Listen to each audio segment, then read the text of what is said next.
Okay, well now that the epoxy's hardened and the rim's put on, I'll just get started working on shaping the rim a little more. I've already removed a lot of the bulk material from the outside, so now I'm just going back, and what I'm trying to do here is bring out my little transition line, my little turquoise transition line there with the epoxy. So anyway, I'm just going to shape on the rim on the outside of it until I get the shape that I'm looking for, which I'm wanting this to be very rounded on the top, kind of match the shoulder.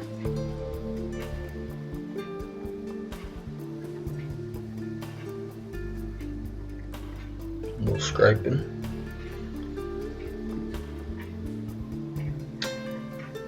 And then I'm going to get ready to start hollowing out the inside of the rim.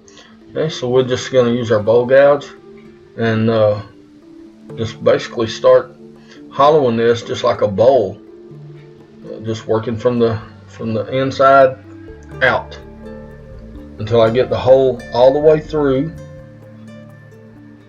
Once I get the hole all the way through, then I'll start enlarging it until it gets to the shoulder, and then I'll shape the inside of the shoulder.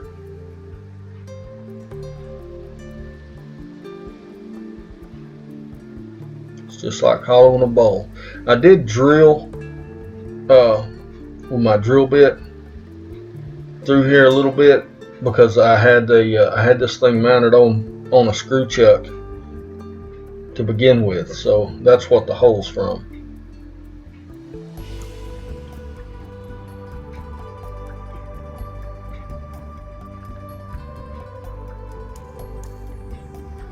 I'm just gonna keep working on this.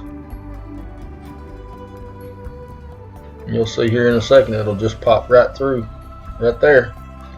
Okay, now I know where I'm at. I can start enlarging and really actually start shaping the inside of the rim now. But still, it's just like the cuts I'm making are just like hollowing out a bowl.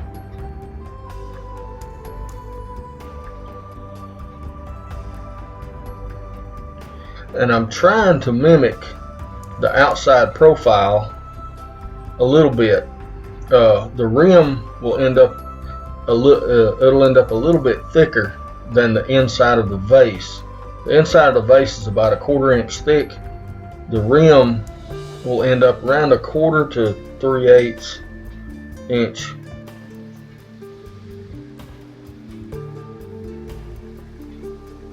And that was just because the look that I was going for was kind of a hefty looking rim, so I left it a little bit thicker.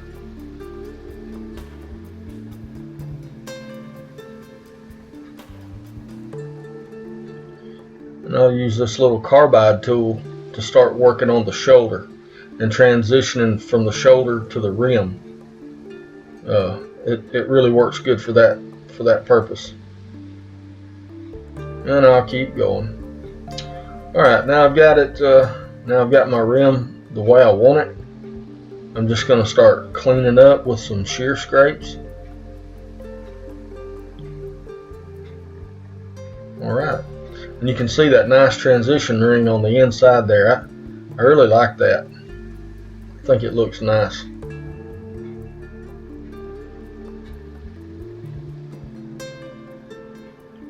Just continue on cleaning up.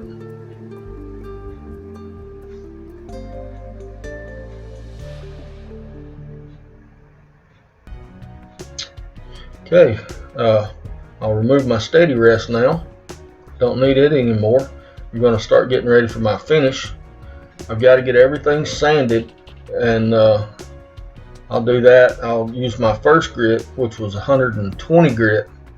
I'll use my power sander or sanding pad on my drill, and just basically smoothing out the surface and making sure all the tool marks and stuff are gone off the project. This works really well. and my mount for my air dust collection broke, so now my dust collection just kind of hangs around in midair and doesn't really do a very good job. But anyway, I've started sanding at 120, and now I'll start hand sanding, and this is 150 grit, and I'm gonna use it just to remove any marks from the power sander.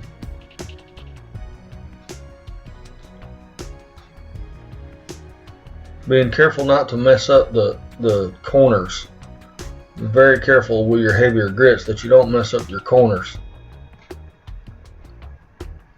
The nice sharp corners on the coves and the sharp corners around the rim.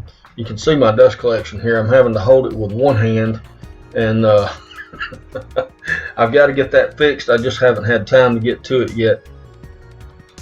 But anyway, I'll sand with the lathe running. I'm running about 600 RPMs right now, and I'll go back and sand with the grain after this. And I'll repeat this process all the way up through 400 grit. So I'll go 150 here. I'll go 220. 320, and then 400 grit. And go back with a grain here. I like hand sanding better than power sanding. Normally the only time I'll power sand is with my first initial grit. Matter of fact, the only sandpaper I have for it is 60 and 120 grit. This project was cleaned up with scraping good enough to start with 120 grit, so I didn't have any problem with tool marks or anything like that in this piece.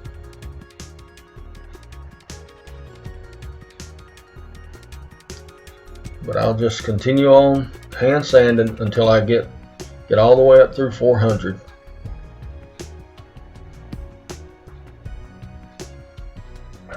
And blow everything off between each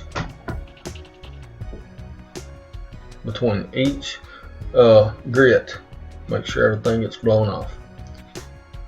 Alright, once I get done sanding, I'm just going to put a couple of coats of deft. I'll put the deft on until it stops taking it pretty much.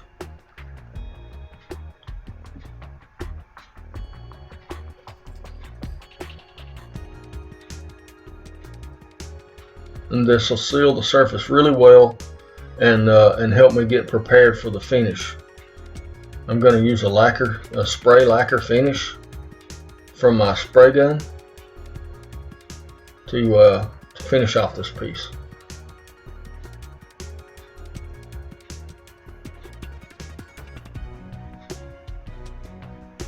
Okay, that's the first coat. Now I'll end up with putting 2 coats on there, and then I'll go back and I'll just touch it up lightly with 400 grit just to make sure the surface is still really smooth.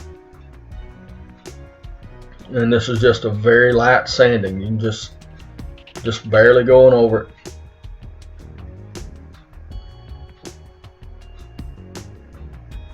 Okay, I'm just about done here. It's just a different angle. Now I'm going to get ready to start my spray. I'm going to use my spray gun for this. It's just a very small spray gun. Well, oh, this was wiping the thing down with lacquer thinner, just to make sure you see the dirt and all that was still on the surface. That'll remove all the dirt from the surface. So, okay, now we're ready to start spraying. And my spray gun, I'm just using my small spray gun.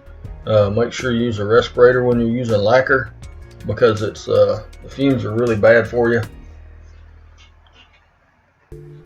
Alright, I've got my pressure. My pressure will be set around 30 psi, but I always keep this moisture filter in line also, in case any moisture comes from my compressor. Now I'm testing my spray pattern. I want a very light, thin spray. Very light, thin spray.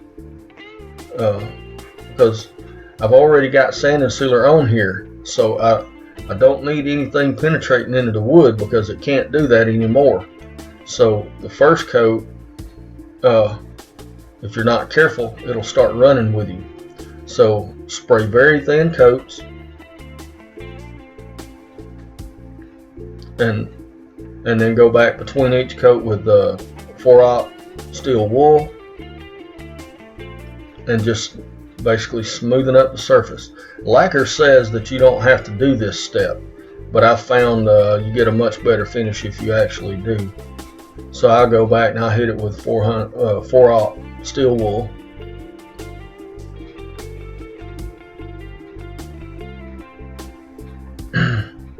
And here's the second coat going on. And I did a total of 4 coats, but I also had 2 coats of sand and sealer, of depth sand and sealer on here also. So really that's about 6 to 8 coats possibly on this piece before I finished. Now I've got my vase mount mounted up in my chuck. So I'm going to cut up this paper towel right here, just cut a slot in the middle so it'll fit over the dowel.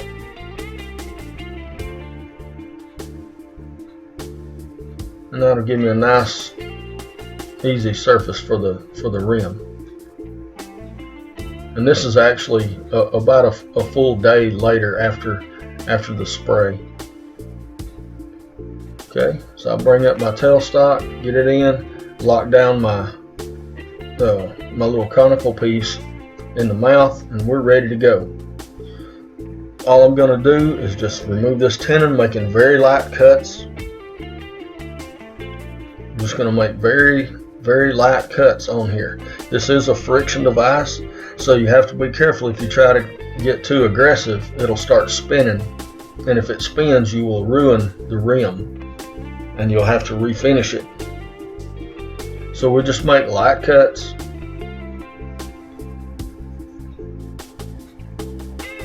Concave in the bottom.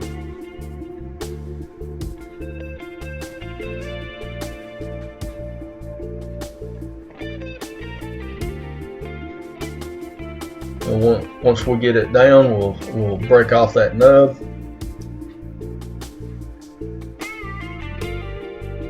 Sand up the bottom. You can see the nub still here. I'll sand all that nub off, and then I'll sand up the bottom, and we will be good to go. I'll finish it with lacquer also. Now to waterproof the inside, I'm using my Alumilite Amazing Clear Cast. It's a very slow setting resin.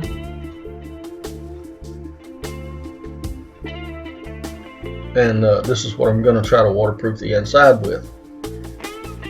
And I use my turquoise in it also because I don't want the inside. I want you to be able to see the wood on the inside, but with this being kind of transparent, I think it'll leave a neat effect to have, you know, kind of a turquoise look. All right, I'm just testing my brush to make sure I can get all the areas. Pour a little bit in here, and then I'll just start brushing it around, brushing it all the way up the sides,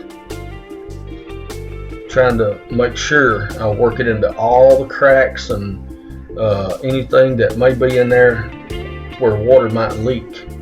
So I just keep on and keep on putting this stuff in and brushing it around. I'll do it all the way up to the rim. I'll bring it all the way up,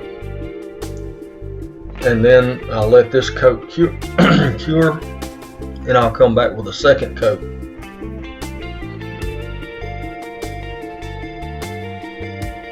Okay, well, this is a couple of days later. I just want to see if it'll hold water. So this took about a half a gallon to 3/4 of a gallon. I filled it up right about to that knot hole you can see on the side right there. Just checking around initially for any water that may be leaking, and I'll come back in an hour or so and check it to see if it held. This is about a little over an hour later, and no water. Haha! I think we may have a success, but I'll leave it here for a few more hours just to make sure with it sitting there like that. Alright, there it is. Waterproof live flower wooden vase made out of elm with a mahogany top, rim, and I really like it. I hope somebody else likes it too. It's pretty tall. It's probably about 11 inches, I guess. It's actually about 11 and a half. The rim is 5-inch diameter, and that's about 6.5. So it's about 6.5 diameter here, and it's 5 around this rim right here. So yeah, that's how I do it. And matter of fact, this is the first live flower vase that I've made. Most all my vases are for dry flowers or artificial flowers, whatever you want to call them. But this one here, I wanted to make for live flowers, and I'm going to start making my vases like that. I do believe. So 2 coats of epoxy. Put one on. It's a long cure time. It's about 24 hours altogether. They say you can put the second coat after 6 hours, but it was late in the evening when I got done with the first coat, so I didn't get the second on. But I came back the next 2 days later and put the next coat in, and it's been about 24 hours for that. And as you see, I got about almost over half a gallon of water in there, and probably close to 3/4, but there was no leaks, so I'm good. But if I had a leak, like say one of these knot holes or one of these knots or something like that decided it wanted to leak through, I would take a little bit more epoxy and just put in that hole. And you may have to actually roll it, you know, so the epoxy stays in there and doesn't try to roll out or you know, run out. And but that works too. You just have to maybe touch up 1 or 2 areas if it does develop a leak, and you'll see it really quick. If it's got a leak, you'll see water bubbling out of it. So this one's good to go. I can actually guarantee that this is a waterproof vase now. I've tested it. It stayed full of water for over an hour, and I really like it. Add this to my inventory. All right, y'all have a good day. I'll see y'all down the road. Oh yeah, that's my next problem.